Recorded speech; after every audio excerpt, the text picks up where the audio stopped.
আজকে আমরা কাজটা করছি, ঠিক আছে, অফসেট ফ্রম লং কর্ড মেথডের মাধ্যমে আমরা সিম্পল সার্কুলার কাপড়া সেটিং আউট করব। এটা আমরা অনলি ফর চেন এবং টেপ দিয়ে করব।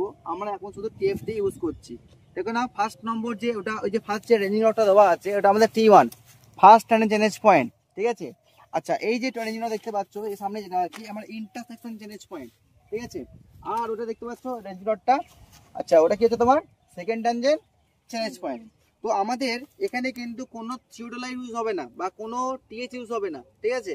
এটা আমরা অনলি ফর টেপের দ্বারাই বা চেনের দ্বারাই আমরা কিভাবে করবো দেখে নাও। এটা আমাদের ইন্টারসেকশন চেনেজ পয়েন্ট আছে, এটা আমাদের ইন্টারসেকশন চেনেজ পয়েন্ট। আমরা এখান থেকে কি করবো, এর ডিফ্লেকশন, এইটা এই অ্যাঙ্গেলটা আমরা আইডেন্টিফাই বার করতে হবে। এই অ্যাঙ্গেলটা কত আমরা অনলি চেন এবং টেপ দিয়ে করবো। কিভাবে করবো, টেপটা নিয়ে আসো, টেপটা নিয়ে আসো, এখান থেকে ডিস্টেন্স মেজারমেন্ট করো, একটা পেগ মারো।